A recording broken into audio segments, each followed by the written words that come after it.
Listo. Entonces continúo la película. Ah, a ver, ahora aquí se trabó otra vez.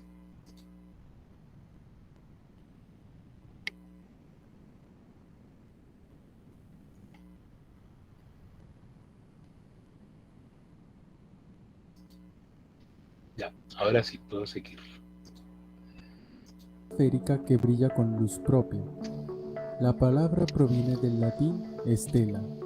La forma esférica de las estrellas es consecuencia de un fenómeno conocido como equilibrio hidrostático, en el cual interactúan dos fuerzas, la de gravedad, que empuja la materia hasta su centro, y la de la presión, que ejerce el plasma hacia afuera. Las estrellas se forman como consecuencia del colapso de nubes de materiales como el hidrógeno, el helio y otros materiales más pesados, y van aumentando paulatinamente su densidad gracias a un conjunto de reacciones químicas que tienen lugar en su interior. Existen diferentes tipos de estrellas. El Sol, por ejemplo, es una estrella enana si se considera su luminosidad. Es la estrella más cercana a la Tierra y la fuente de la mayor parte de la energía de nuestro planeta. Asimismo, las estrellas emiten energía de diferentes maneras, en forma de fotones de radiación electromagnética carentes de masa, desde los rayos más energéticos a ondas radioeléctricas menos energéticas, e incluso la materia fría radia fotones. Cuanto más fría es la materia, tanto más débiles son los fotones. La luz visible es parte de esa clase de radiación, en forma de otras partículas sin masa, como son los neutrinos y los gravitones, en forma de partículas cargadas de alta energía, principalmente protones, pero también cantidades menores de diversos núcleos atómicos y otras clases de partículas, son los rayos cósmicos.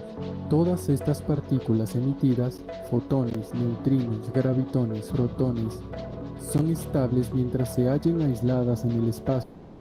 Pueden viajar miles de millones de años sin sufrir ningún cambio, al menos por lo que sabemos. Todas estas partículas radiadas sobreviven hasta el momento, por muy lejano que sea, en que chocan contra alguna forma de materia que las absorbe. En el caso de los fotones, sirve casi cualquier clase de materia. Los protones energéticos son ya más difíciles de parar y absorber, mucho más difíciles aún los neutrinos. En cuanto a los gravitones, poco es lo que se sabe hasta ahora. Supongamos ahora que el universo solo consistiera en estrellas colocadas en configuración invariable.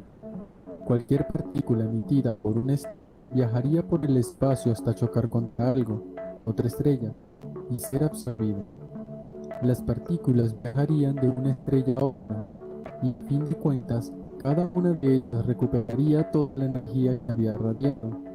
Para ese entonces el universo debería continuar inmutable para siempre. No es que así es consecuencia de tal cosa.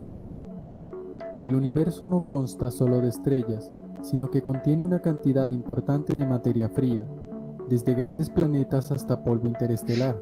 Cuando esta fría frena una partícula, la absorbe y emite a cambio partículas energéticas, lo cual significa que en definitiva la temperatura de la materia fría aumenta con el tiempo. El contenido energético de las estrellas disminuye. Algunas de las partículas, neutrinos y gravitones, por ejemplo, emitidas por las estrellas y por otras de materia, tienen una tendencia a ser absorbidas por estas, que desde que existe el universo solo han sido absorbidas un porcentaje diminuto de ello, lo cual equivale a decir que la fracción de la energía total de las estrellas que pulula por el espacio es cada vez mayor y que el contenido energético de las estrellas disminuye. El universo está en expansión. Cada año es el espacio entre las galaxias, de modo que partículas orbibles como los protones y los fotones pueden viajar por término medio de mayores antes de chocar contra la materia y ser absorbidas. Esta es otra razón de que cada año sea menor la energía absorbida por las estrellas en comparación con la emitida, porque hace falta una cantidad extra de energía para llenar ese espacio adicional, producido por la expansión, con partículas energéticas y hasta entonces no absorbidas. Esta última razón es suficiente por sí misma, mientras el universo siga en expansión, continuará enfriándose.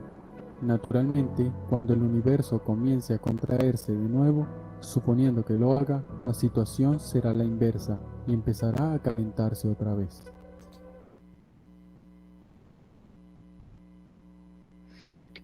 Acá estamos viendo que entre la materia y la emisión de radiación y la emisión de partículas. Una medida de casi 90 grados de inclinación.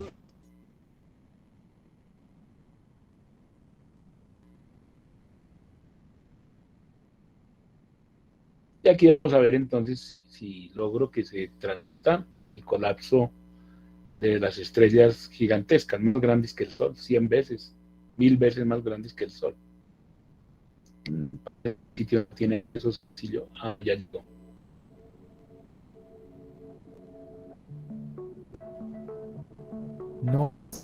Nova. Antes de la era de la astronomía, a una estrella que existía exactamente donde antes no se había visto nada, se le llamaba nova o estrella nueva. Este es un nombre inapropiado, ya que estas estrellas existían a simple vista. Los astrónomos consideran que quizás existe una docena de novas en la Vía Láctea, la galaxia de la Tierra, cada año, pero 2 o 3 de ellas están demasiado lejos para poder verlas o las oscurece la materia interestelar. En efecto, a las novas se las observa con más facilidad en otras galaxias cercanas que en la nuestra. Se les llama novas de acuerdo con el año de su aparición y la constelación en la que surgen. De forma característica, una nova incrementa en varias miles de veces su brillo original en cuestión de días o de horas. Después entra en un periodo de transición durante el cual palidece y cobra brillo de nuevo. A partir de ahí, palidece poco a poco hasta llegar a su nivel original de brillo. Las novas son estrellas en un periodo tardío de evolución. Pueden considerar que son de estrellas habitables. Se comportan así porque sus capas exteriores han formado un exceso de helio mediante reacciones nucleares y se expanden con demasiada velocidad como para ser contenida. La estrella despide de forma explosiva una pequeña fracción de su masa como una capa de gas y entonces se normaliza. La estrella restante es típicamente una enana blanca y por lo general se cree que es el más pequeño de un sistema binario, sujeto a una continua disminución de materia de la estrella más grande. Quizá este fenómeno suceda siempre con las novas enanas, que surgen una y otra vez en intervalos regulares unos cientos de días. Las novas en general muestran una relación entre su máximo brillo y el tiempo que tardan en palidecer en una cierta cantidad de magnitudes. Mediante mediciones de las novas más grandes, de las que conocemos la distancia y el brillo, los astrónomos pueden utilizar las novas de otras galaxias como indicadores de la distancia de esas galaxias. La explosión de una supernova es mucho más destructiva que la de una nova y mucho más rara. Estos fenómenos son poco frecuentes en nuestra galaxia. A pesar de brillo en un mil millones, solo unas pocas se pueden observar a simple vista. Hasta 1987 solo habían indicado a lo largo de la historia, y la más conocida de las cuales es la que en 1054 después de Cristo, y cuyos restos se conocen como la nebulosa del Cangrejo. Las supernovas, al igual que las novas, se ven con más frecuencia en otras galaxias. Así pues, la supernova más reciente, que apareció en el hemisferio sur el 24 de febrero de 1987, surgió en una galaxia satélite, la Gran Magallanes. Esta supernova, que exhibe algunos rasgos insólitos, es hoy objeto de un intenso estudio astronómico. Los mecanismos que producen las supernovas se conocen menos que los de las novas. sobre todo en el caso de las estrellas que tienen más o menos la misma masa que el Sol, las estrellas medianas. Sin embargo, las estrellas que tienen mucha masa explotan a veces en las últimas etapas de su rápida evolución, como resultado de un colapso gravitacional, cuando la presión creada por los procesos nucleares dentro de la estrella ya no pueden soportar el peso de las capas exteriores. A esto se le denomina supernova de tipo 2. Una supernova tipo 1 se origina de modo similar a una nova.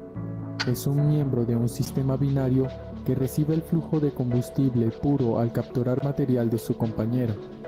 De la explosión de una supernova quedan pocos restos, salvo la capa de gases que se expande. Un ejemplo famoso es la nebulosa del Cangrejo. En su centro hay un púlsar o estrella de neutrones que gira a gran velocidad. Las supernovas son contribuyentes significativos al material interestelar que forman las estrellas.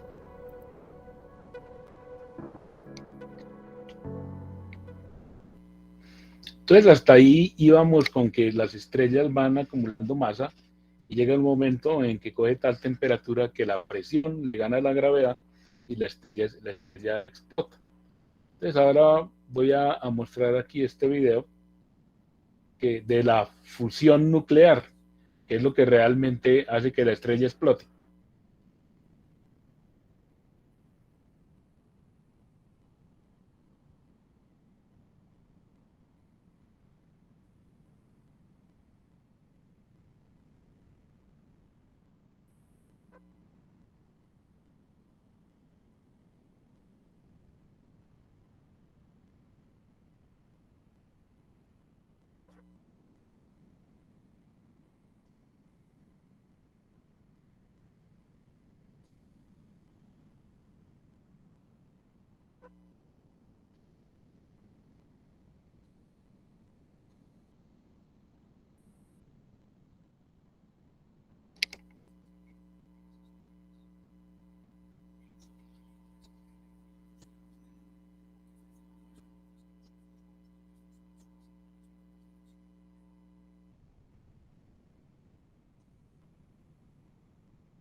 Pues bueno, eso quiere decir que nosotros estaríamos entonces en posibilidades de participar en cualquiera de esos proyectos y la pregunta es qué capacitación vamos a necesitar para participar. Entonces, desde el punto de vista de ingeniería electromecánica, las posibilidades están ahí. Entonces, de mis estudiantes que han salido fuera del país, pues algunos han tenido un gran éxito, otros han tenido un mejor nivel de vida y otros simplemente se han devuelto y han montado sus empresas. Entonces, desde ese punto de vista, nosotros tendríamos unas posibilidades de, de poder darle un enfoque a lo que se está haciendo a nivel mundial en el manejo del conocimiento y manejo de la energía, que son las claves de la nueva economía o de la economía que viene a nivel mundial. Ya no basta con ser propietario de eso, sino saber qué puede hacer con lo que sabe, en primera instancia, y segundo es qué puede hacer por los demás con lo que sabe. Entonces, desde ese punto de vista, pues nosotros tenemos unas posibilidades muy, muy grandes. Entonces, si nosotros tomáramos el caso de la energía de las estrellas, en la producción de esa energía necesariamente se produce masa. Pero entonces se pregunta uno, ¿y cuál fue el primer elemento químico que apareció en el universo? Entonces, desde ese punto de vista, tenemos unas grandes posibilidades y ese primer elemento sería este de acá, de esta tabla periódica. Entonces, el sitio para encontrar es escribir EducaPlus, elementos químicos, y entra uno ahí, ¿no? Entonces, si ya tengo seleccionado el hidrógeno, nos decimos cómo es la configuración electrónica. Entonces, tendríamos que hacer algo como esto, de lo que voy a ubicarme en el hidrógeno. Y entonces, desde el punto de vista de la tabla periódica, el hidrógeno es el primer elemento químico que está en el universo. Pues hablaron ahí de las reacciones de fusión y hablaron del helio 3, pero ¿cómo se formó el helio 3? Me imagino que fue que con alguna explosión de alguna o una reacción nuclear dentro de la estrella se debieron producir las partículas, digamos, correspondientes a, los, a la formación de esos átomos de hidrógeno. Entonces, antes que formarse el hidrógeno, debieron formarse algunas partículas y lo que llamarían las antipartículas, en el sentido de que tienen carga eléctrica diferente o carga electrónica diferente.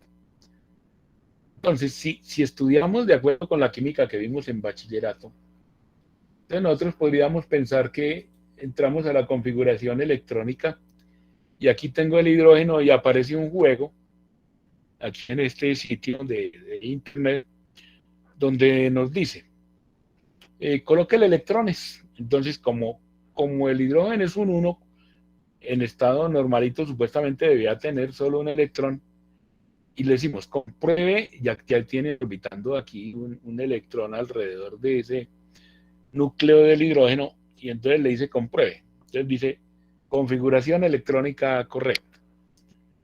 Me voy al siguiente elemento, y ese sería el helio, y entonces me voy para acá a la tabla periódica, dándole clic aquí, y entonces voy en el helio, que es un gas noble, y sobre ese gas noble entonces dice, hágala en la configuración electrónica. Entonces me voy a la, y tengo ya la del hidrógeno, y le conecto aquí otra flechita de estas que quiere decir que tengo otro electrón, y le digo compruebe.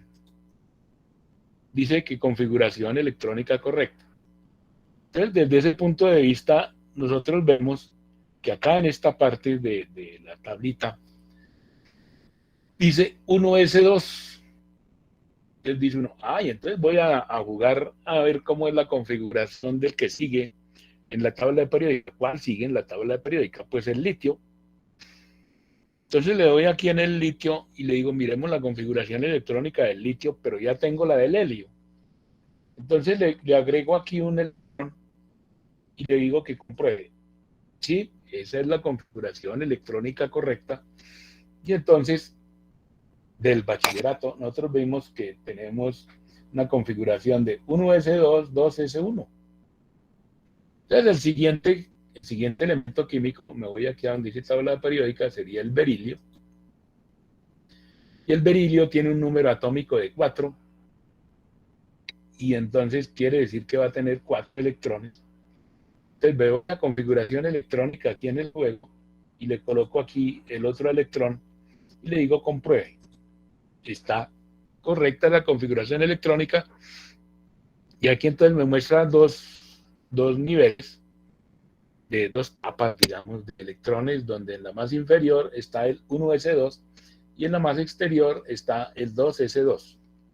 Como eso está moviéndose a mucha velocidad, entonces se habla del concepto de nube electrónica, donde el cascarón, la parte más exterior del átomo, corresponde a juegos de electrones girando muy rápido, de modo tal que en el centro ese átomo va a tener carga positiva y en la parte exterior carga negativa. Entonces, ¿qué pasa en las reacciones del Sol? Entonces me voy a la tabla periódica y me devuelvo al hidrógeno. Entonces en el hidrógeno, ese hidrógeno nunca se va a encontrar solo formando la nube electrónica, sino que se va a encontrar como H2 tratando de configurarse como el helio. Pero asumamos que solo tiene una configuración de un hidrógeno, y que al final, con la alta temperatura que tiene el Sol, no se encuentran hidrógenos por pares, sino solos. Tienen una alta posibilidad de reaccionar estos hidrógenos, entonces en la configuración electrónica nosotros podemos establecer que es 1s1 la configuración del hidrógeno cuando está solo, y dice configuración electrónica correcta. El hidrógeno, cuando se comienza a enfriar y aumentarse la presión, como está en forma de gas, se vuelve líquido y ya casi a 0 grados se vuelve sólido. Tiene entonces un comportamiento metálico cuando está muy, muy frío y se vuelve conductor de electricidad. Pero en esas condiciones pues nadie trabaja, sería muy caro tratar de activar como un conductor eléctrico al hidrógeno. Entonces, ¿qué sucede con ese hidrógeno cuando se encuentra en el universo, por allá disperso? En estos videos que vimos, donde se nos habla de la fusión nuclear, a ver dónde, ya se me fue, tiene que ver con este. Les recomiendo, sino que este video es muy largo, este del universo de Stephen Hawking, tiene que ver con cómo se va acumulando, con cómo se va acumulando hidrógeno hasta formar una bola tan grande, mucho más grande que el Sol, 100 veces más grande que el Sol, 1000 veces más grande que el Sol, y se van formando esferas como nubes, pero nubes esféricas que al fin y al cabo, con la presión que genera la gravedad, hace que se comience la interacción entre un hidrógeno y el otro hidrógeno, y al fin y al cabo prenda ese Sol, encienda el Sol. ¿En qué consiste entonces el encendido del Sol? Entonces ahí es de este 1s1, con esa presión y todo eso que está sucediendo, se estrellan, digamos, los núcleos de hidrógeno contra su electrón propio y se formaría el neutrón. Entonces, en este jueguito que tengo acá no hay forma de hablar de los neutrones, pero consiste en que al caerse este electrón que tiene carga negativa contra un protón que tiene carga positiva, pues se va a generar una carga neutra, y como el electrón es mucho más liviano que el protón, prácticamente quedan con la misma masa. Entonces se formaría el neutrón. Eso quiere decir que cuando vamos a la tabla periódica y miramos la masa que está aquí en este número que dice 101, correspondería a hidrógeno, que es un protón y un electrón. Si vamos al helio, el helio por algún motivo se vuelve 4. ¿Eso qué quiere decir?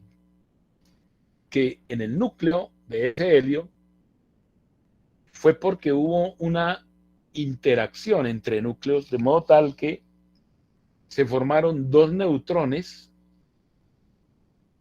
y quedaron 2 protones, y el núcleo, que es el que realmente está dando la masa del átomo de helio, queda con una masa de 4. Si vimos el video, hablaban del helio 3. ¿Eso qué quiere decir?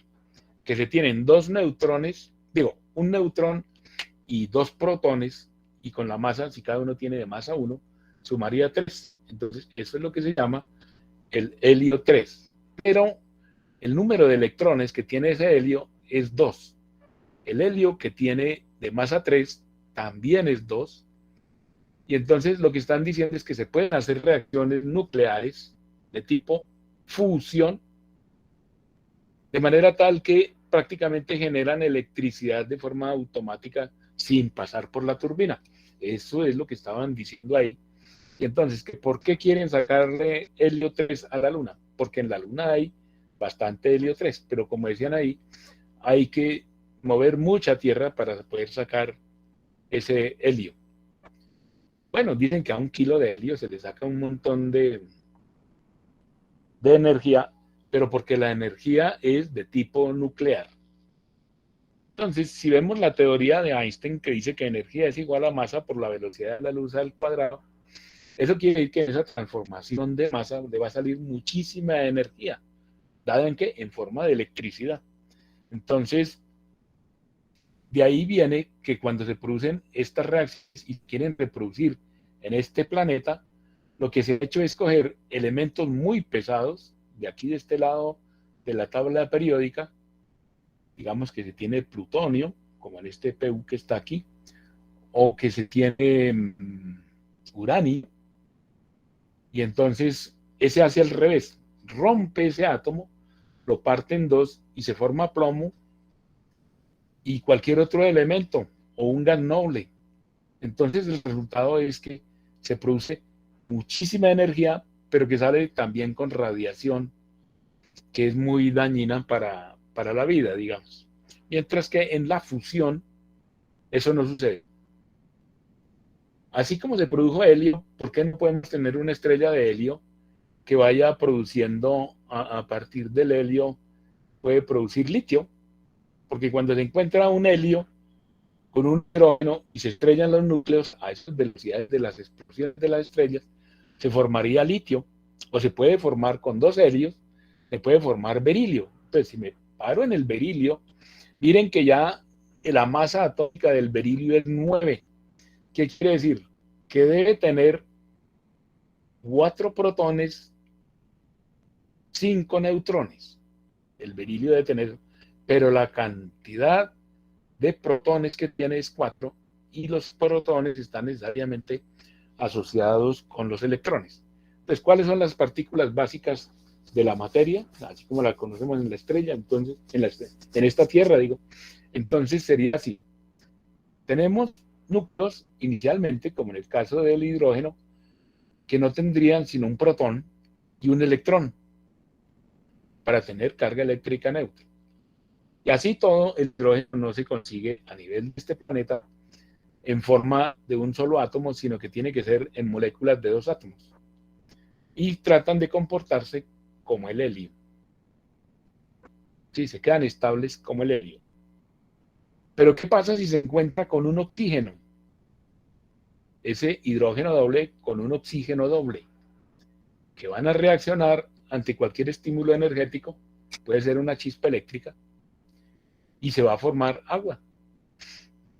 Entonces ya cuando, aprovechando esa reacción de producir agua, entonces voy a mostrarles algo aquí que tiene que ver con los lanzamientos de cohetes. Voy a escribir lanzamiento de cohetes. Lanzamiento de cohetes al espacio hoy. Voy a escribirle que hoy. Y entonces, un lanzamiento. Vamos a mirar aquí un lanzamiento. La pregunta mía, ¿están viendo? ¿Están viendo o tengo que compartir? Es que no Señor. recuerdo. Ahí se ve. Sí está viendo. Sí se está viendo, ¿no? Sí, señor. Entonces voy a agrandar acá y vamos a ver qué sobre otras reacciones que están produciéndose aquí, ¿no? Entonces,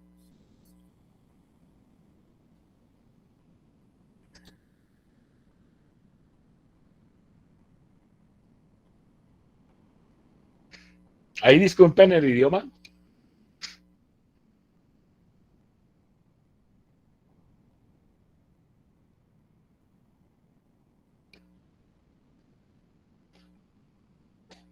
Este es el video directo de la NASA, ¿no?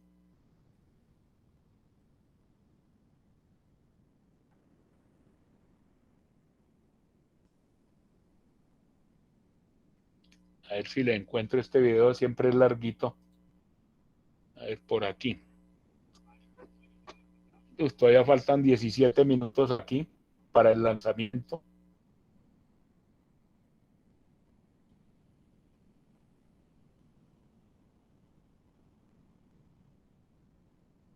Faltan todavía 13 minutos aquí.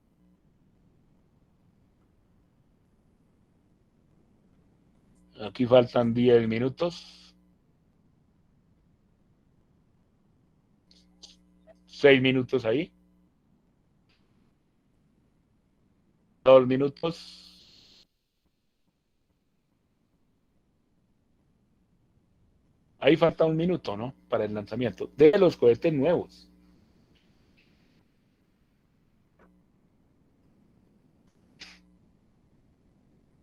Y estos entonces ya son entre el Estado y la industria privada, ¿no?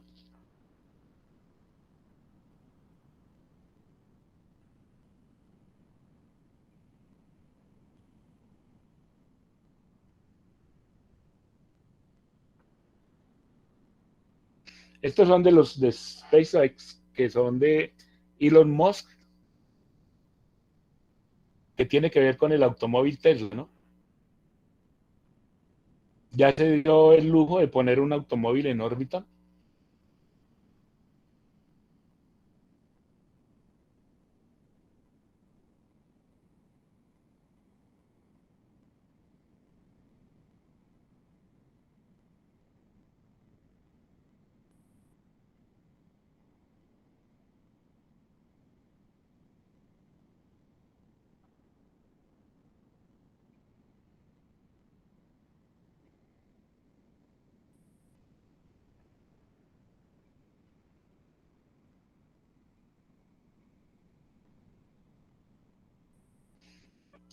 Fíjense la nube que quedó abajo.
Entonces, en 2 minutos 40 quedaron en órbita.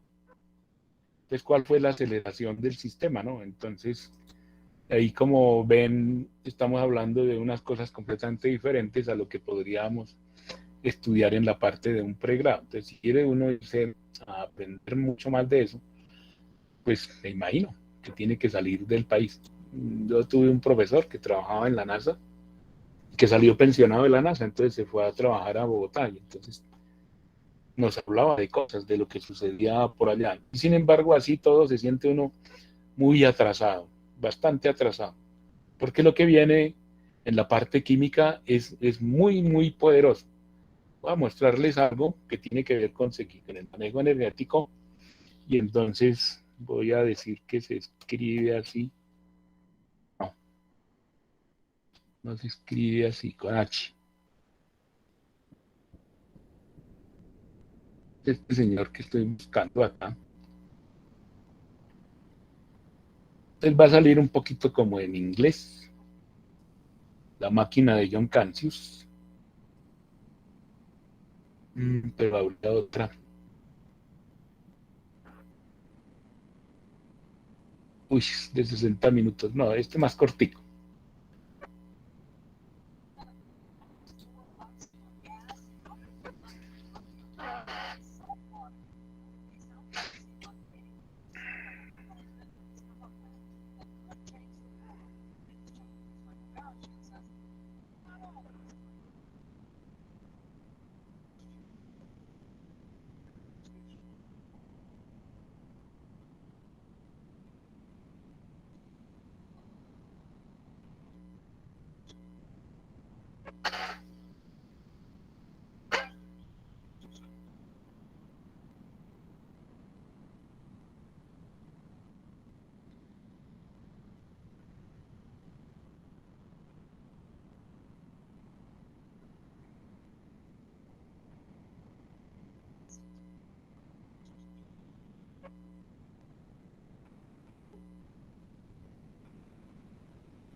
Bueno, entonces como pueden ver, pues nosotros tenemos ahí muchas posibilidades del manejo químico que todavía no está en los libros, pero por ahora entonces nos vamos a asimilar a lo que tenemos por ahora en el contenido temático de la materia, y entonces vamos a tratar de a partir de esto de acá poder entender eso otro que venga. Entonces, ¿qué pasó en las estrellas? Pues que en las estrellas se generaron los elementos químicos, y entonces ya con esos elementos químicos generados se produjo el estudio a principios del siglo pasado de los elementos químicos, del antepasado también.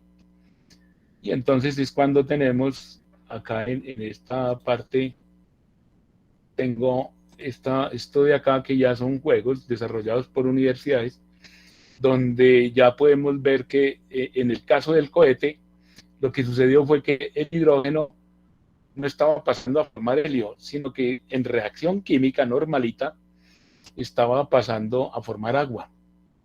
Entonces, con el hidrógeno y el oxígeno, este que está aquí 16 con el hidrógeno, en la reacción del cohete sencillamente era una reacción química que calienta muchísimo la masa y la dispara con cierta aceleración.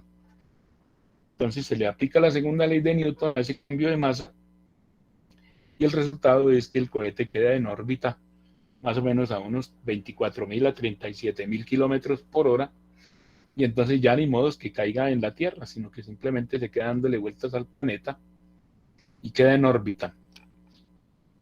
¿Alguien tiene alguna pregunta?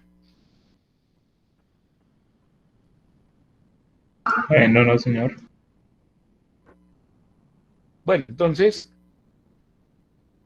a partir de esas reacciones en las estrellas se fueron produciendo, sobre todo en estas que hablaron de las explosiones, de esas novas grandísimas. Entonces, a medida que van explotando, van produciendo más elementos químicos. Sin embargo, hay unas estrellas como el Sol, que simplemente lo que está haciendo en este momento es pasar de hidrógeno a helio.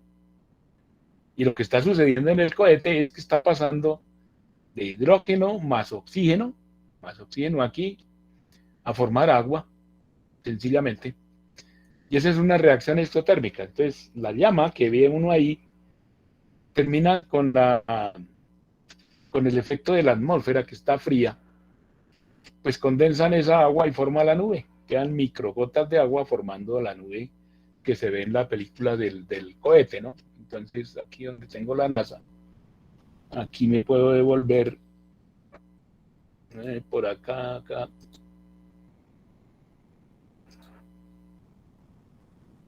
¿Cómo fue? Ya pasó lo del cohete. Que apenas fueron 2 minutos. Así es aquí.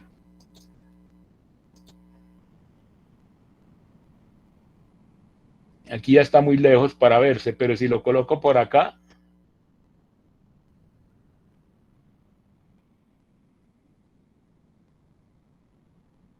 lo voy a colocar acá.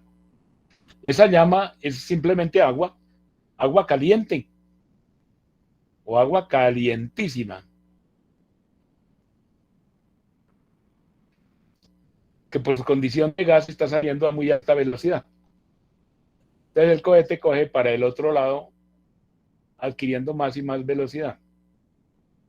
Más o menos en 2 minutos ya está como a unos 34.000 kilómetros por hora de velocidad. Y dándole la vuelta al planeta, simplemente. Entonces parece que si metiéramos el tema de la antigravedad, ya no necesitamos ni siquiera la reacción química o como en el caso de la fusión, que sin pasar por agua y calentando agua y pasando por generadores y turbinas, o por turbinas y generadores para producir electricidad, parece ser que cuando se hace la fusión de una se produce la electricidad. Entonces, cuando se usan las celdas de combustible y se tiene hidrógeno, entonces podríamos también entrar en el otro tema. Veamos aquí celdas de hidrógeno.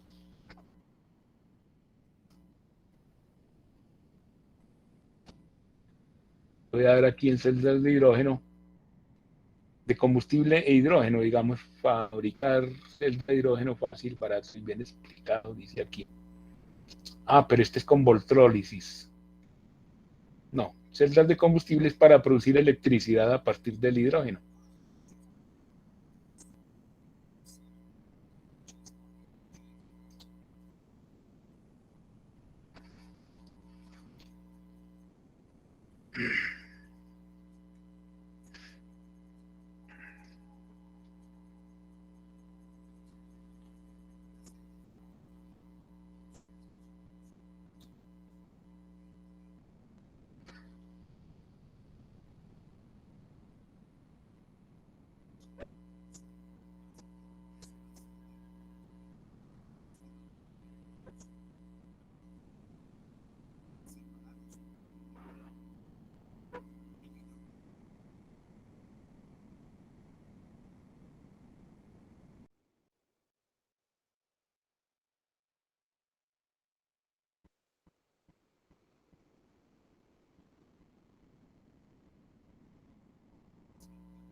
Entonces, como pueden ver, esas son las posibilidades que tenemos en investigación, en desarrollo, en innovación, en manejo energético y de conocimiento. Pues eso es muy, muy...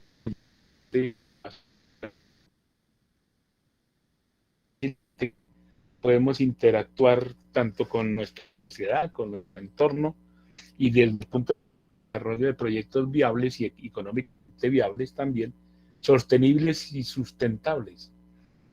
Entonces, lo que viene, les voy a ver si les consigo una conferencia que hubo la semana pasada. Hoy que es... No, fue esta semana. Creo que fue el lunes, no, el martes. Fue ayer.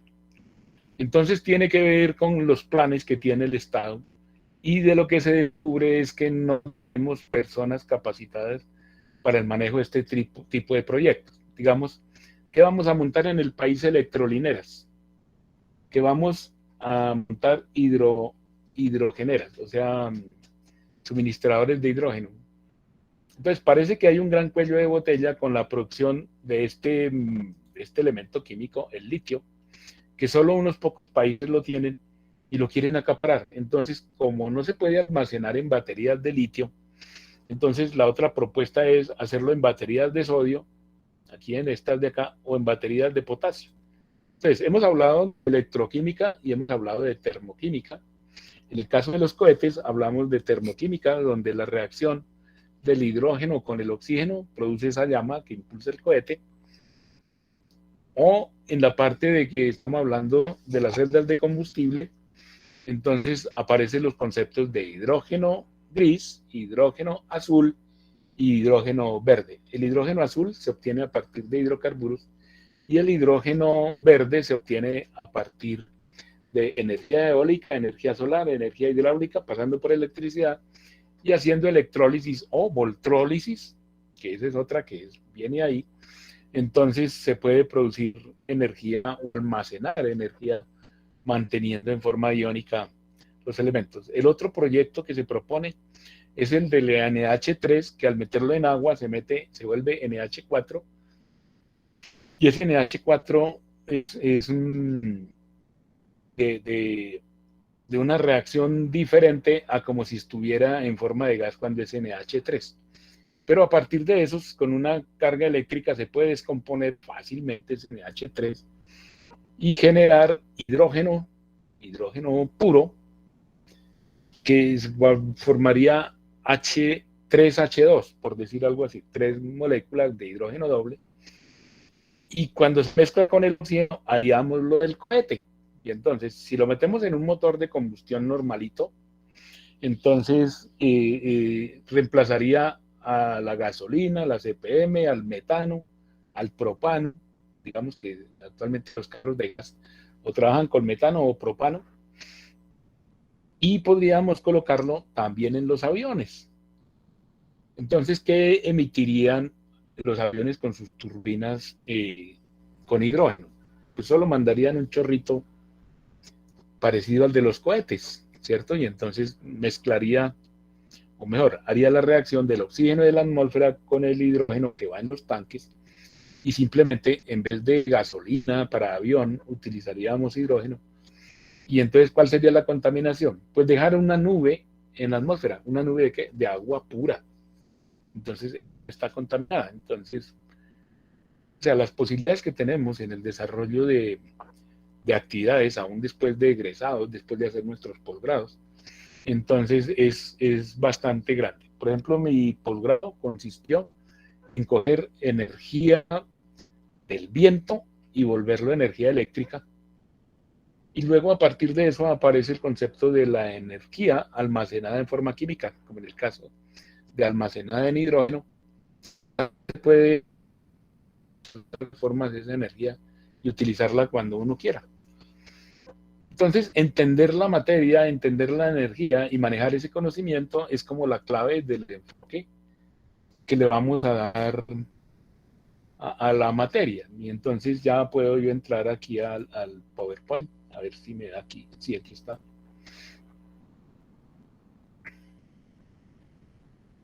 Y entonces ya podemos empezar a decir que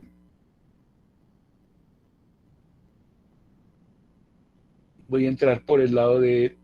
No, no me deja por este lado, me voy a ir por acá. A ver el primer semestre.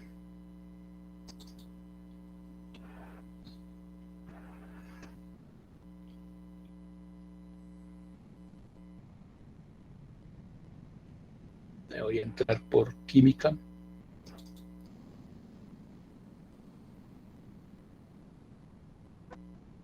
Química en PowerPoint no tengo. Sí, debe decir química básica.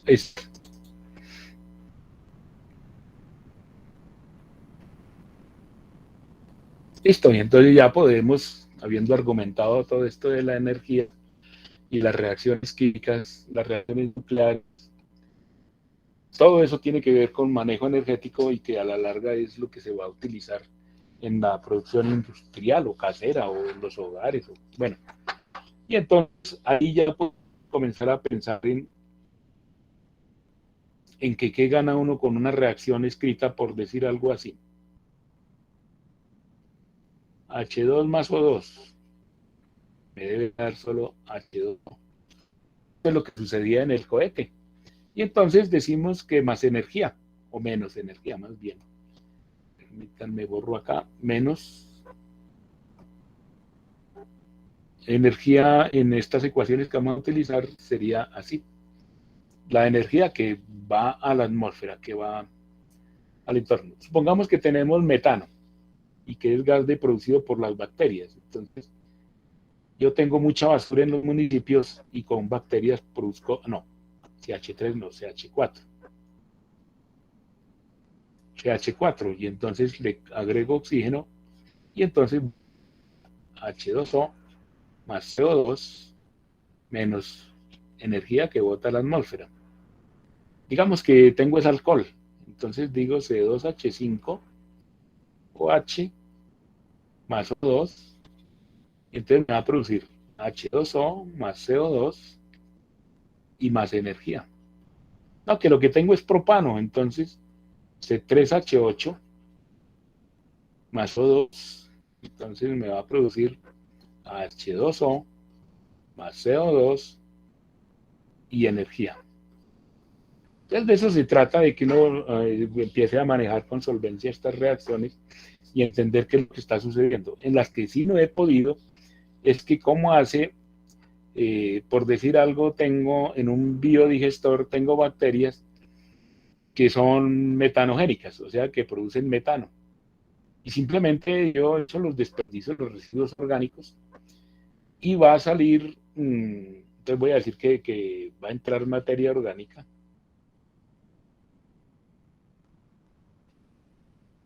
Puede ser hasta serrín de las carpinterías, materia orgánica, y me va a producir CH3, CO2, va a producir también agua, agua nueva,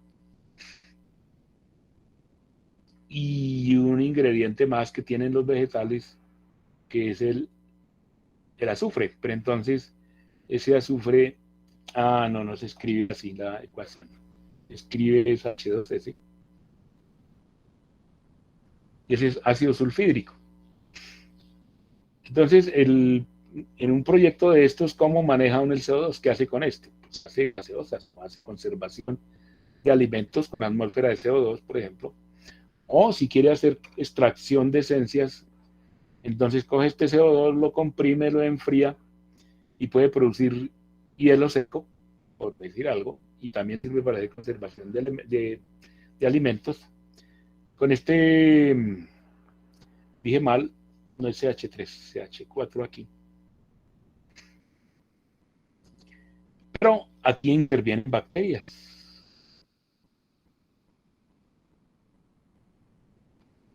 Entonces no es una ecuación química, sino bioquímica.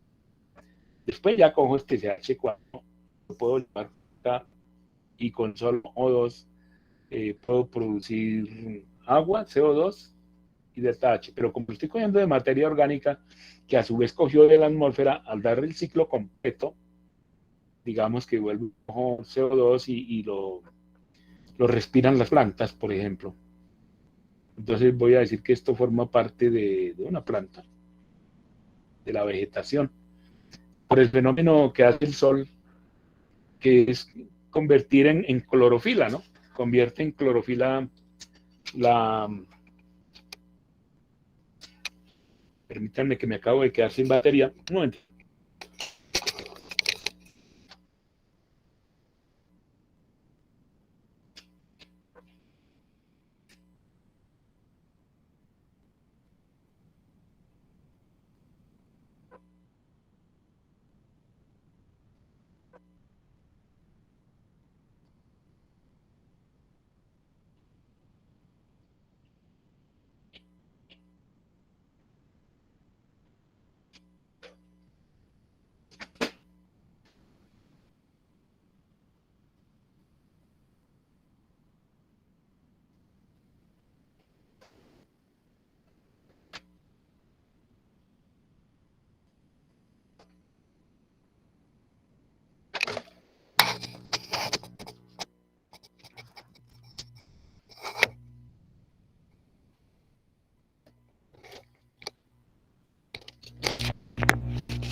Bueno, ya quedó energizado el computador, ya me quité ese problema. Entonces ya nosotros estamos haciendo reacciones donde podemos tener energía química. Y entonces cuando hablamos de la termoquímica, digamos que no, que tengo solo carbón, de las minas de acá de Boyacá, y entonces tengo que carbono más oxígeno me va a producir CO2 y no más. No produce agua, solo produce CO2. Entonces el efecto invernadero, pero en el caso del CH4, por ejemplo, más oxígeno, pues necesariamente produce CO2 más agua, y en los dos casos bota calor a la atmósfera, a H.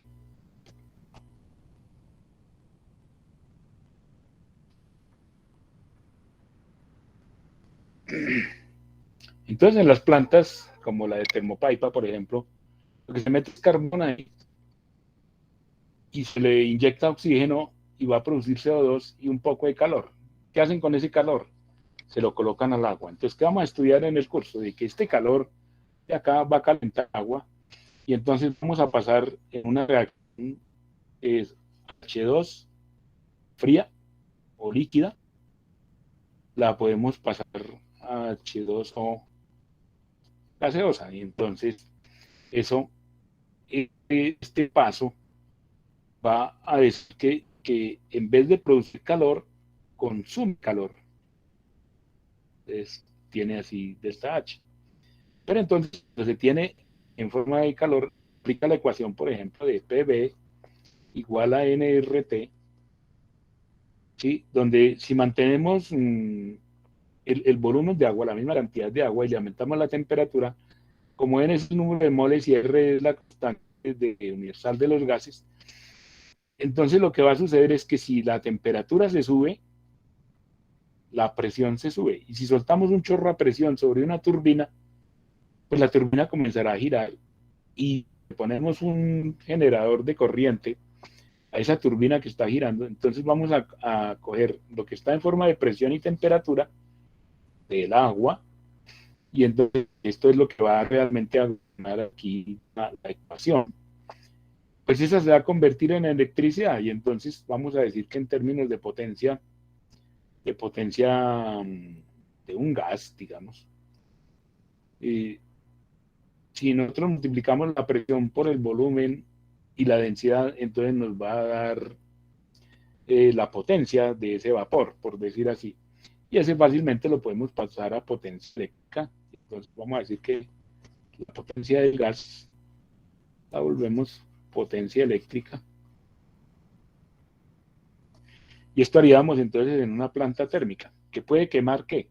Carbón, metano, propano, gasolina, aceite, lo que uno le ponga, y simplemente generaría energía.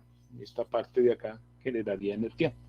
Entonces, desde el punto de vista de ingeniería, entender la reacción química y cómo genera calor, pues nos permite hacer el diseño de plantas térmicas o de plantas eléctricas que van a suministrar una determinada cantidad de potencia, depende de los requerimientos de la población. Pero sin ir más allá, ¿qué pasa si nosotros tenemos energía almacenada en una reacción química, como es el caso de tener ácido sulfúrico, H2SO4, y le echamos agua? ¿Qué va a suceder? Pues que se va a generar un ion de hidrógeno más HSO4 con un ion negativo. Pero aquí, en vez de ponerse caliente, bueno, sí se pone caliente, pero no es lo que se va a usar, y decimos más electrones. Entonces, si los hacemos pasar por un cable, pues va a generar energía eléctrica directamente desde la batería donde se produce esta reacción.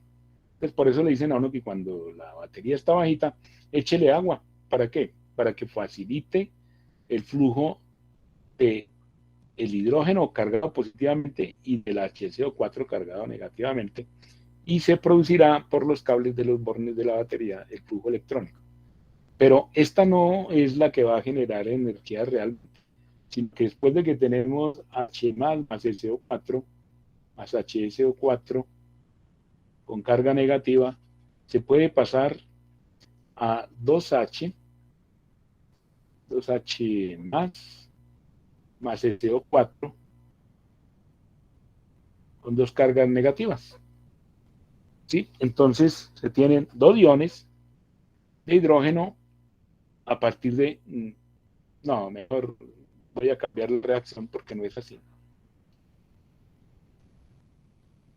La reacción es H más H2O, nuevamente.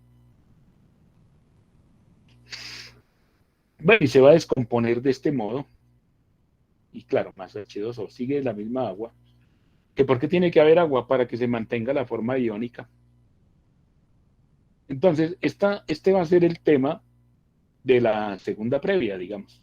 Vamos a aprender a hacer estas reacciones y cómo se puede hacer el balanceo de este manejo de los iones.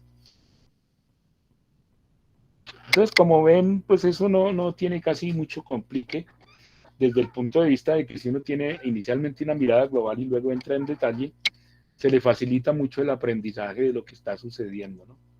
Ahora, si nosotros tenemos en cuenta toda la disponibilidad de lo que tenemos en Internet, entonces nos queda relativamente fácil aprender más lo que está en el libro. Entonces, si me voy al libro y quiero entender, por ejemplo, lo que dice propiedades prácticas de los elementos, ya lo acabamos de ver ahí en la tabla periódica, donde habla de la estructura electrónica de los átomos. También lo acabamos de ver, pero en el libro está mucho más específico en el capítulo sexto. Entonces, si nos vamos al capítulo sexto, no sé dónde quedará, voy a ver si logro cazar el capítulo sexto aquí. Ah, me está dejando. Debe ser por el modo en que estoy transmitiendo. No, debe ser que sí se debe dejar. Permítanme que sí debe dejar. Capítulo. Sí se deja. Voy a ver si voy a la página 120. Estaría en el capítulo 1. Entonces es como la página 200. A ver qué me saca. Sí, estoy ya en el capítulo sexto. Y entonces ya lo agarrando. Y me dice que quiero estudiar la tabla periódica. Y tiene que ver entonces con esto que está aquí. En esta parte de acá donde dice contenidos programáticos. Entonces dice que estudie la masa, peso, energía, trabajo, cambios físicos y químicos, leyes de conservación de la masa y la energía, átomos y moléculas. Pues vamos a comenzar a hacerlo despacio, por ahora es un brochazo encima de todo eso. Y aparece tanto el concepto de los iones como el concepto de los isótopos. Entonces, si nosotros quisiéramos, por ejemplo, con el solo análisis del hidrógeno, encontrar tanto los problemas de solución de energía, que ya se está volviendo el mundo hacia eso, como el hecho de que al hacer las reacciones químicas nosotros vamos a obtener energía en forma térmica, por ejemplo. Pero si metemos ese hidrógeno en una celda de combustible, vamos a tener energía desde el punto de vista directo de la parte eléctrica, sin que se tenga que haber combustión. Entonces ya les mostré el video donde muestra cómo el hidrógeno, por un lado salen los electrones, por el otro lado pasan los iones, y luego que pasa al otro lado vuelve y se recombina y forma agua. La batería entonces se pone un poquito caliente, pero ese calor, ahí es que disipárselo no se puede utilizar para el movimiento de los motores, por decir algo. Sin embargo, es una química que nos permite, después de entender qué es lo que le pasa al hidrógeno, vamos a verlo en dos momentos, lo que le pasa al hidrógeno en dos momentos, y entonces nosotros podemos decir, pues, en configuración electrónica, estando en el libro, ¿no? Está en el libro, o vayámonos directo al libro más bien. En el libro. Entonces, a ver qué me dice. Dice, la naturaleza ondulatoria de la luz, la energía cuantizada y los fotones, espectro de líneas y modelos de Bohr, comportamiento ondulatorio de la materia, mecánica cuántica y orbitales atómicos, representaciones orbitales, átomos con muchos electrones, configuraciones electrónicas. Entonces, lo de la mecánica cuántica lo vemos más después en el segundo 50%, pero en representaciones de orbitales sí lo podemos ver desde ya. Entonces, vamos a la sección 6.6, que aquí es como la página 240, creo. Permítanme, la busco. Ah, no, ya estoy en el capítulo 7. No, aquí hablan de cargas nucleares, ya están hablando de otra. No, entonces es 220. Química y vida. Entonces aquí ya nos están hablando de cosas completamente aquí. Esta figura 623 tiene que ver con el concepto de nube electrónica y entonces dice, el electrón se comporta como si estuviera girando sobre un eje que pasa por su centro, lo que genera un campo magnético cuya dirección de ese pedazo no habíamos hablado. Habíamos hablado de energía y de electricidad, pero no del magnetismo, cuya dirección depende del sentido de la rotación. Las dos direcciones del campo magnético corresponden a los dos posibles valores del número cuántico del spin. Entonces, ¿qué será spin? Entonces dice aquí que el spin electrónico y el principio de exclusión de Pauli habla de los orbitales de tipo hidrógeno para describir los átomos de muchos electrones, pero que determina en qué orbitales residen los electrones, es decir, cómo van ocupando los orbitales disponibles los electrones. Entonces, como ven, tiene muy buena profundidad en detalle, y en este gráfico de acá se parece muchísimo al que estuvimos llenando en este sitio en internet, ¿no? Al que tengo aquí, ¿sí? Donde cuando yo hablo de configuración electrónica salen estos cuadritos. Entonces, aquí en lo que está diciendo el libro, aparecen esos mismos cuadritos y tiene que ver con esos orbitales, donde la flecha hacia abajo corresponde a un número de un medio y el otro corresponde a otro número de un medio, pero con signo positivo, de modo tal que sumando un medio menos un medio da cero, y entonces desde el punto de vista magnético da una carga neutra desde el punto de vista del magnetismo. Entonces, solo operarían cargas gravitacionales en la conformación de moléculas. Bueno, eso es leyendo bien con calma lo de la mecánica cuántica, ¿no? Alguna vez me tocó dictar mecánica cuántica en la Universidad de los Andes y, bueno, se necesitaba como cierto nivel para poder entender un montón de cosas, pero que aquí nos lo hacen entender en forma más suave, más fácil. Y dice, los orbitales y las energías. Entonces habla del modelo de la mecánica cuántica, no sería útil si no pudiéramos extender a otros átomos lo que hemos aprendido acerca del hidrógeno. Entonces quiere decir que aquí más atrás están hablando de átomos con muchos electrones y aquí están hablando de cómo se conformarían las nubes electrónicas para muchos electrones, que no necesariamente todos dando vuelta alrededor de todos, sino que se formarían nubes electrónicas con estas figuras, con estas connotaciones. ¿De dónde sacaron eso? Es que con los rayos X ya se pudo establecer, miren, aquí están las nubes que se formarían con proyección en rayos X, y de ahí deciden que esto debía ser más o menos la forma aproximada de los orbitales, donde aquí se tiene un electrón moviéndose a una alta velocidad, generando estos óvalos, por llamarlos de algún modo, de comportamiento del electrón. No es que tenga ese tamaño, sino que va tan rápido que en cualquier momento puede estar en cualquier parte de esto formando una nube que tiene esa forma. Entonces, aquí nos hablan de los orbitales que tienen que ser redondos, y cómo serían los orbitales S, y entonces nos dicen que esos orbitales tienen que ser esféricos. A ver, orbitales que tienen que ser esféricos, como en este caso aquí, de los orbitales 2S, del orbital 1S tiene un cascaroncito, el 2S entonces tiene el 1S adentro y el 2S afuera, y el 3S va a tener el 1S, 2, 3S, y a eso lo llaman los números cuánticos, que van a gobernar los posicionamientos de los electrones en la formación del átomo. Entonces, como eso se puede medir desde el punto de vista electrónico, Entonces habla de la densidad de los puntos lejanos al origen, y después, cuando estudiemos más en detalle en el segundo 50, el átomo de hidrógeno, nos hablan de los estados de energía de esos átomos y por qué emiten radiación cuando están de un nivel al otro y qué tipo de longitud de onda van a propagar, ¿no? Entonces, eso también lo vamos a estudiar con calma. Y aquí entonces se habla de la entalpía, que es la energía que tiene para cuando que van adquiriendo a medida que aumenta la cantidad de electrones.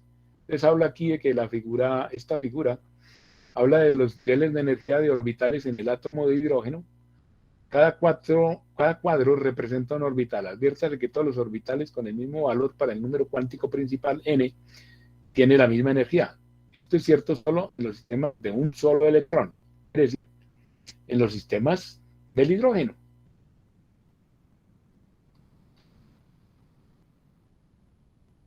Entonces vamos a ver que aquí aparece la designación de capas y subcapas, donde hablamos los posibles valores de, y entonces aparecen valores de I del nivel 1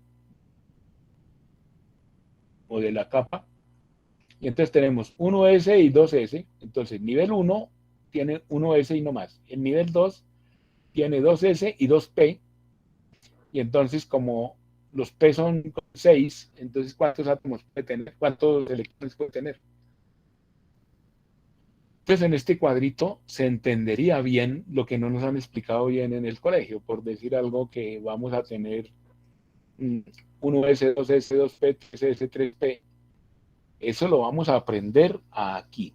Aquí se puede fácil, en este de acá, porque ya podemos entonces hablar de la configuración, por ejemplo, del hidrógeno. 1S1, pues es porque no tiene sin un electrón en esa capa. Pero cuando hay dos electrones, entonces lo que va a suceder. Bueno, es que aquí estoy hablando del potasio. Permítanme, me cuadro en el hidrógeno. Van a decir un disparate. Ahora sí. Entonces, ahora es configuración del hidrógeno. Y aquí podemos ir jugando y ver cómo se van acomodando los electrones alrededor del núcleo a medida que se incrementa el número atómico de cada uno de los elementos. Entonces, digamos que estoy en el siguiente elemento. Entonces me va a salir el helio y me va a pedir que le coloque el otro, y ahí al comprobar me dice que la tengo correcta y que la configuración electrónica es 1S2. Entonces, si me voy a lo que tengo en el libro, aquí aparece 1S2, 2S2 como máximo, y ese 2S2 correspondería entonces al tener 4 electrones. Estamos hablando de que en el núcleo hay 4 protones, y entonces, ¿cuál es el que tiene 4 protones? Pues el que tiene el número atómico 4, y entonces perfectamente me puedo ir acá, a este de acá, y decir de 4 protones. Entonces digo, siguiente, es el berilio. Y ese berilio entonces me va a decir que lo complete así, y le digo, muestre y compruebe. Sí, los electrones están así en el berilio, donde se tiene una capa con 2 electrones cerca del núcleo y 2 en la parte más externa de ese berilio. Entonces, ¿qué posición le queda en la tabla periódica al berilio? Entonces, está de primero en la segunda columna, junto con el magnesio, el calcio, el estroncio, el bario y el radio.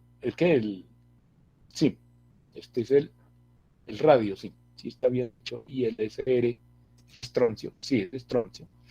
Entonces, mire que jugando uno con eso, pues hasta se aprende los nombres, que es uno de los objetivos de lo que tenemos en la clase de hoy, donde decimos que electrones de valencia, propiedades físicas, químicas, ahí no. Pero aquí donde dice nomenclatura de compuestos, potencial de ionización, electronegatividad, tipos de enlace químico, entonces los enlaces covalentes, iónicos, metálicos, eso los vamos a ver entonces en la próxima clase. Entonces les recomiendo que estudien, y entonces en el libro, en el capítulo 1 y 2, voy a irme al capítulo 1 y 2 del libro. Aquí me fui al 6, por lo que me explica un montón de cosas sobre las capas y subcapas, pero en el capítulo 1 también se puede, permítanme, escribo por aquí la página 20. Entonces estoy en el capítulo 1, donde aparecen los conceptos, por ejemplo, de calcule la densidad del mercurio. Entonces estamos hablando de un parámetro físico donde decimos en qué consiste la densidad. Sin embargo, en el segundo 50 también vamos a aprender a calcular la densidad como función de la disposición en los cristales de los materiales. Por ejemplo, el mercurio no podemos decir que tiene un cristal líquido, entonces simplemente se le mide.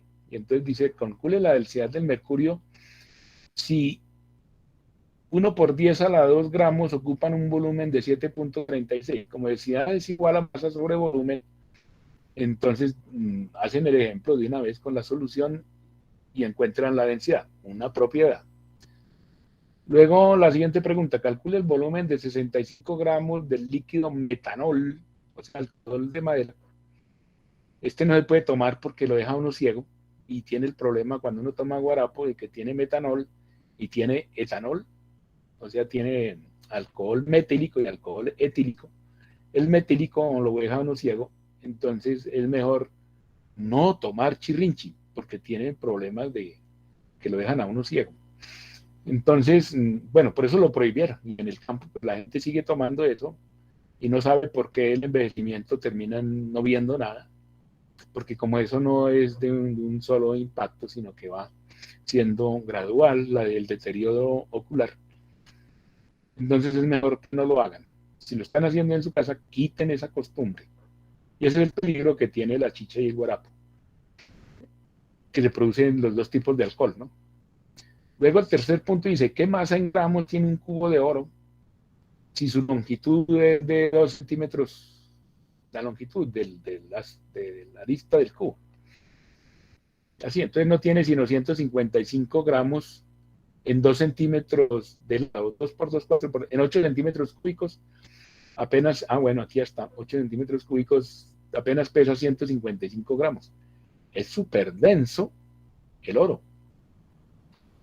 Entonces se lee eso y lo vamos a ver en la próxima clase ya con más detenimiento por esas propiedades. Y terminaríamos en la próxima clase con el capítulo 1 y como del 2 prácticamente también. Esto de incertidumbre en las mediciones, entonces nosotros después decimos qué es la precisión, qué es la exactitud, qué son las cifras significativas y vamos a hablar de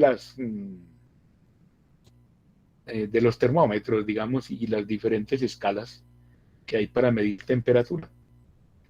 Casi no lo vamos a usar en el curso, pero tiene que ver con que si nosotros estamos trabajando con 1 por 10 a la menos 9 metros, estaríamos hablando de nanómetros, y entonces lo de cifras significativas, este libro se queda corto porque ya con los nuevos métodos de cálculo se necesitan mucho más cifras decimales para poder describir un número. Y entonces hablan de cifras significativas y uno, por ejemplo, 6023 por 10 a la 23, nos dice la cantidad de átomos por mol que se tienen en un mol de átomos o en un mol de moléculas. Bueno, les recomiendo que se lean el capítulo 1 y 2 y que me tengan muchas preguntas. Y entonces de pasada ya tienen el libro en su computador para la próxima clase. Esa clase sería el martes, ¿no? Luego de eso ya estaríamos listos para ver el capítulo 3 y hasta ese capítulo 3 haríamos la previa, la primera previa. Entonces, si vemos el acta de inicio, uy, caramba. Bueno, les recomiendo, voy a subir esa acta de inicio a la plataforma a ver si la logran. Y en caso de que no se logre subir a la plataforma, se la envío a sus correos personales e institucionales. Entonces yo creo que hasta ahí podemos dejar la clase. Y como ven, esto fue que dije, fue muy rápido, muy superficial en realidad, pero tenía que ver con qué posibilidades tenemos nosotros cuando en electromecánica aprendemos química. Fue por eso que se instituyó esta materia de mecánica, de química de materiales, porque se le va a dar ese enfoque en el desarrollo de la ingeniería como parte de la química. Se llama estudiar termoquímica, necesitamos saber transferencia de calor y todo eso, y qué pasa con el vapor, y entonces vemos plantas térmicas. vemos turbinas de vapor, turbinas hidráulicas, turbinas de reacción, de ese tipo de cosas. Y se necesita saber de esto que estamos diciendo para que puedan entender eso otro por allá en octavo, noveno y décimo semestre. Entonces ya podemos desconectarnos. Profe, Dígame, quería Sebastián. sí, señor. Que según no podemos ingresar a ningún curso en Moodle, entonces era que si se lo podía mandar el archivo a través del correo, por favor. Vuélvame a decir, no le entendí. Que no pueden ingresar a... Sí, señor, es que algunos, incluyéndome, no podemos entrar a la página, a la plataforma de Moodle. Nos dice o que no está activado el correo o alguna No, otra no, por razón. ahora está mudo. Por eso les digo que apenas se pueda. Ah, Sí, pero listo, sí, vamos, señor. en el correo sí. Cuando ya la plataforma esté habilitada y esté todo eso, de vez en cuando la vamos a utilizar. Pero por ahora usamos el correo. Ahora, usted puede entrar, por ejemplo, a esta clase. Esa ya queda automáticamente grabada y entonces, si entra a su correo institucional personal, usted le debe llegar un mensaje donde dice que tiene a disposición el video. Entonces, si alguna cosa, bueno, ahorita no es tan importante, pero sí sería bueno en el sentido de que usted puede repasar, por decir algo, las películas de cómo estaba buscando uno de los videos donde se forma la materia a partir del hidrógeno, cómo se forman los otros elementos químicos. Voy a ver si la encuentro y se la presento en la próxima clase. Es que como aparece en sitios nuevos, no apareció tan fácil lo de la energía de las estrellas y la formación de los elementos químicos. Y luego, a partir de eso, podemos hablar de la tabla periódica y ya hay más elementos químicos que todavía no conocemos. ¿Sí? Porque como no son tan abundantes o no están en este planeta. Por decir algo, si el helio hasta ahora se está formando en este sol que tenemos, ¿hay posibilidad que nosotros tengamos carbono en nuestro cuerpo formado en este sol? La respuesta es no. Y si este sol, siendo relativamente viejo, más de 5.000 millones de años, ¿cuándo fue que se formó el carbono de nuestro cuerpo o el calcio de nuestros huesos? Entonces nosotros somos más viejos que el sol desde el punto de vista químico, porque nuestros elementos químicos se formaron en un sol que explotó hace 10.000 millones de años. Entonces, en realidad, la edad que tenemos no es la que tenemos. La edad que tenemos es la que tienen los elementos químicos que nos están formando. Por ejemplo, para nosotros manejar el oxígeno dentro de nuestro cuerpo, usamos hierro y con oxígeno. Entonces, el hierro con oxígeno forma óxido de hierro. Entonces, cuanto más oxidada la sangre, más oxígeno que tenemos, más energía tenemos. Es al revés, que dicen, no, esto está oxidado. No, es que entre más oxidados estemos, más energía tenemos. Cuando tenemos poquito oxígeno, entonces la sangre se vuelve oscura, se trata de volver como azul, es porque pierde color rojo. Y entonces se trata de volver de tono como carmelito, se vuelve oscura, sino que a través de la piel se ve como azul. Pero no, la idea es que nosotros no somos de sangre azul, o nadie es de sangre azul, es de sangre roja. Mientras que en el fondo del mar, a 5.000 metros de profundidad, se encuentra como una especie de cucarachitas que no tienen sangre de hierro, sino sangre de cobre. Y esa sangre de cobre sería óxido de cobre, y el óxido de cobre es azul. Entonces, ¿de qué color es la sangre de esos cucarachitas? Esa es azul. ¿Que por qué ninguna bacteria enferma a las cucarachitas a esa profundidad? Porque la bacteria, si chupa esa sangre, se muere, porque es sangre de cobre. Y como se sabe, el cobre es un germicida, o sea, mataría a las bacterias. Entonces, esos bichos nunca se mueren. Si nosotros fuéramos de sangre de cobre, no nos enfermaríamos. Así de simple, no nos enfermaríamos. ¿Y cada cuánto tendríamos que respirar? Como una vez por hora. Mientras que con sangre de hierro, nosotros respiramos a todo momento. Entonces, apenas nos falta algo de aire y ya comienza el desespero. Porque somos unos grandísimos consumidores de energía con la respiración. Y uno dice, pero ¿cómo va a generar el calor nuestro? Pues tiene que ver con que al oxidarse el hierro produce calor. Y cuando respiramos, entonces, como dentro de los glóbulos también hay carbono, se va a producir CO2 con ese óxido de hierro, que ese oxígeno pasa al carbono y entonces se produce calor. Y ese es el calor que nos mantiene calientes. Así, la reacción desde el punto de vista biológico es así de sencilla. Lo difícil es cómo hacemos a partir de un gas meter oxígeno en un líquido como es el de la sangre. Para un pez es mucho más sencillo porque no es sino transferir por ósmosis oxígeno, porque está en un medio líquido y a través de las agallas mete oxígeno en la sangre del pez. Entonces, pues a ese le queda muchísimo más fácil respirar dentro del agua. Nosotros vamos a hacer eso y no, nos ahogamos. Una trucha apenas le falta oxígeno, se muere. Entonces, ¿qué es lo que hacen las truchas? Ir donde haya agua que tenga bastante oxígeno. ¿Y dónde tiene el agua más oxígeno? En el clima cálido o en el clima frío. Entonces, para meterle CO2, por ejemplo, a la Coca-Cola, tienen que enfriarla bastante para que entre mucho CO2 y la empacan fría. Cuando ya se ponía el clima, por ejemplo, si me tomo una gaseosa caliente y la destapa, uy, eso bota cantidades de espuma. La pregunta es ¿por qué? Pues porque no es capaz de retener ese CO2. Entonces, a los astronautas, cuando les falta presión, ¿qué les pasa? ¿Qué le pasa a la sangre del astronauta? A medida que disminuye la presión, comienza a hervir la sangre, quiere decir que comienza a salirse el oxígeno y el nitrógeno, y la sangre burbujea. Entonces, se muere el astronauta porque se le burbujea la sangre por falta de presión. Lo mismo pasa en una gaseosa, que uno la destapa y si está caliente, se riega. ¿Por qué? Porque al disminuir la presión ya no retiene ese gas y fácilmente se evapora. Y si para colmo de mal le metemos energía cinética, como hacen los corredores de Fórmula 1, que les dan champaña y la maten, pues le meten energía cinética y se pone más caliente, y entonces se sale ese CO2 de la champaña y ellos se lavan unos con otros. Y eso es lo que ve uno ahí. Pero realmente son reacciones físico-químicas, donde con presión, temperatura, con energía cinética, con la energía química, se producen esos fenómenos. Y entonces, pues uno no entiende, uno solo ve la carrera y ve que se mojan con la champaña.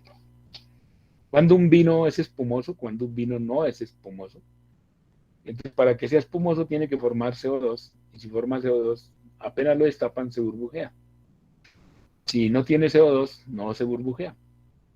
Lo mismo pasa como en el caso de la eliminación de materia orgánica con bacterias, que uno ve que eso hierve, dice, uy, eso está picho, está podrido.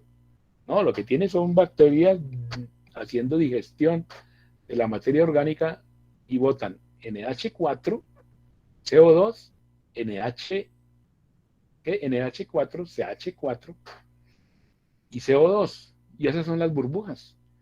Entonces, eso es lo que llaman el gas de los pantanos. Pero, ¿cuál es el dañoso de ese gas? El H2S, el ácido sulfídrico, que siempre acompaña, siempre está en la vegetación. El azufre siempre está en la vegetación, aún en los músculos nuestros. Y entonces, pues ese es el que, entre comillas, llamamos el olor a mortecino.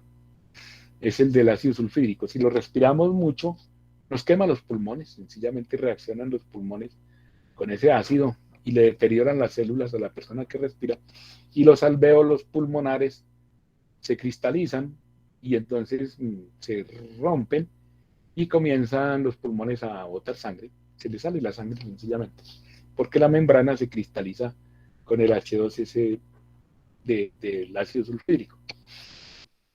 Pero eso no lo vamos a estudiar en la clase, ¿no? Eso me lo sé porque estuve trabajando en proyectos de cultivos de bacterias para degradación de materia orgánica, ¿no? Pero si yo no hubiese estudiado química, no habría podido resolver esos problemas, porque no, y mi problema era cómo, por decir algo, deshago el ácido sulfídrico. Me dicen, no, pues use hierro, pero ¿cómo le hago? No, pues consígase esponjillas de hierro. Pero alguien me dijo, no haga eso porque se le llena de esponjillas de hierro y no va a dar abasto para deshacerse de ese ácido sulfídrico. ¿Por qué no usa más bien NaOH? Use el diablo rojo. Y sí, le eché Diablo Rojo al agua y, uy, la solución fue mejor porque salió un abono químico, un agroquímico, que sirve para fertilizar la vegetación y que crece muchísimo. Entonces, tienen uno, bueno, poder de decisión en lo que va conociendo. Claro, ese proyecto fue financiado por la universidad y por la gobernación. Entonces, pues para mí es un lujo haber hecho ese tipo de proyectos a partir de esto que estoy aprendiendo en química, ¿no? Aprendiendo química. Entonces ya voy a dejar de grabar y ya podemos despedirnos. Y entonces en la próxima clase ya nos vamos a enfocar más en el libro para poder pensar en cómo resolver problemas que vienen no en la siguiente semana, sino en la siguiente. Entonces, después del festivo viene una clase y luego la previa, ¿no?